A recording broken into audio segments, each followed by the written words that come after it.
Republican candidates for governor and is headed to a runoff with Tulsan Kevin Stitt. We're going to listen in right now as our Brian Dorman interviews and I intend to bring that leadership into the... Also voters to note tonight. Well, first of all, how much I appreciate their support. You know, there are 10 candidates, and I guess we finished second.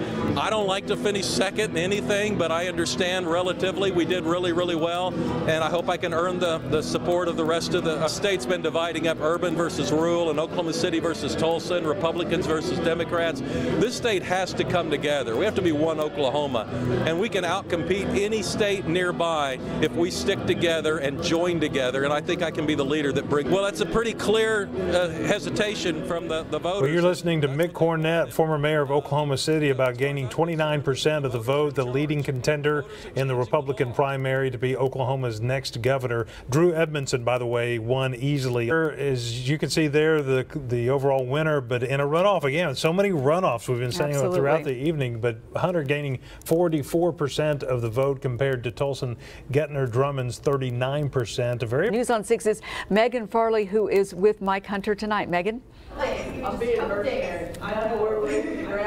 We are indeed. Hello, Craig. Hello, Terry. Yes, a lot of runoff elections. The mood was pretty good here because Mike Hunter did have a lead for most of the night, and he did it.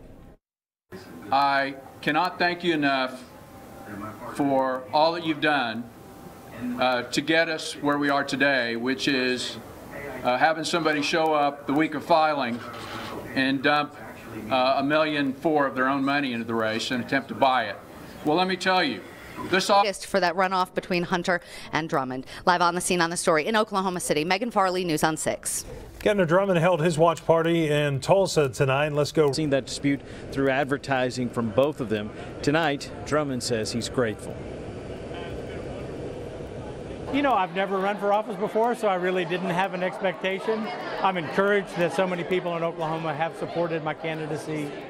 So he's had a short campaign up till now, but he's made some progress. He's hoping these final 2 months will allow him to unseat Attorney General Mike Hunter. Reporting live on the scene on this story in Tulsa, Emery Bryan, News on 6. We've been talking a lot about the Republican race for governor because it was so very. Former State Senator Connie Johnson's 39%. And News on 6's Christy Lewis is with Edmondson right now in Oklahoma City.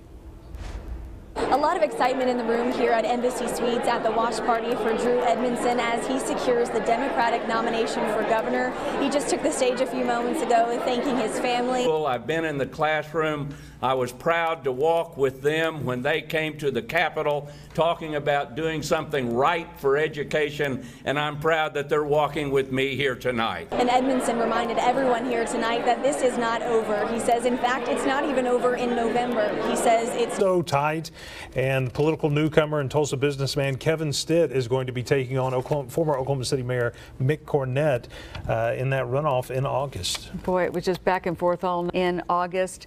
Powell picking up 49% of the vote. Of course, it had to be another runoff, right? Yes, absolutely. Well, let's take a look right now at the race for Lieutenant Governor. We're going to show you those results. This is on the Republican side. Dana Murphy, a member of the Republican side. And now the results of the Democratic Lieutenant Governor race. And, well, you just don't get much closer than this one. Anastasia Pittman is in a pretty much of a dead heat at this point with Anna Dearmore, each pulling in 50. That Anastasia Pittman would go ahead and move on in that particular race with just you know, 1% of the precincts not reporting, but we don't want to call it. You can't call it yet. It couldn't be much closer to face each other in that race in August. And on the Democratic side, we want to take a look at those results. Fred Durrell is the overwhelming winner in that race with 73% of the vote. And 11% of the vote, so she was way out in front, but not that magic 50%. So she'll be facing off against Linda Murphy in August. And as we mentioned, voters need to pick a replacement for Congressman Jim Bridenstine, who left Congress to lead NASA.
less than 1,000 votes, but at this point of the night, he's got a lead in that race. And let's go to Sawyer Bussey, who's live with Tim Harris's watch party. Sawyer? Well, Craig and Terry, here in the last few minutes, this room has cleared out. It's been packed for hours with Tim Harris supporters, family members, friends. Now, Harris ran a very interesting campaign, relying on money and donations from friends instead of donors. It's a strategy Harris's critics did not think would work for him, but Harris told me tonight it actually helped him turn the tables on his critics. Take a listen. This is what he had to say. I think all Americans, it comes down to one word. In 14 months of this whole campaign, I can boil it down to one word that the American people and the people of the 1st District are saying: trust. Who can I trust? Now, if you'll remember, Tim Harris is the longest serving district attorney in Tulsa history. He served 16 years, and he tells me he's excited to take that passion with him to Washington, D.C. The runoff election is scheduled for August 28th, and it's still a close call who Harris will be running up against. For now, we're live on the scene on the story in Tulsa. Sawyer Bussey, News on 6. All right, Sawyer, thank you very much. Certainly is a close call, but right now, by the thinnest of margins, the front runner is Tulsa businessman Kevin Hearne. And let's go to News on 6's Amy Slanchik, who spoke with Hearne earlier today. Terry, you can see behind me the room has pretty much cleared. Everyone's breaking down the tables and taking down the signs. We heard from Hearne just after 10. He came out and thanked his supporters after he disappeared for about an hour. We hadn't heard from him. We didn't see him.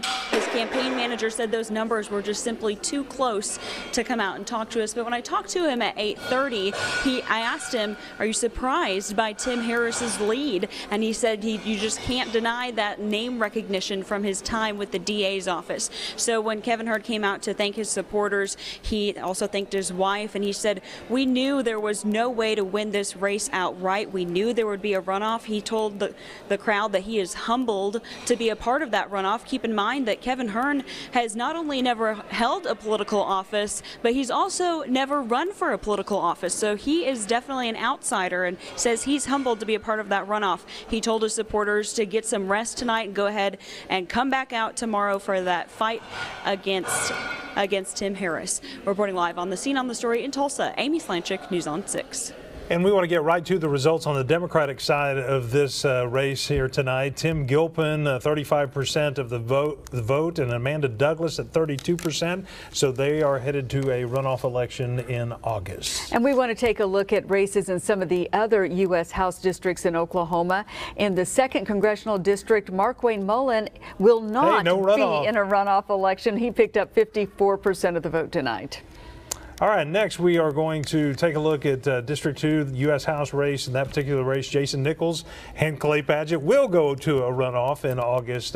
Nichols gaining 38% of the vote, Padgett's 24%. And in the 3rd Congressional District for the Democrats, it will be Frankie Robbins.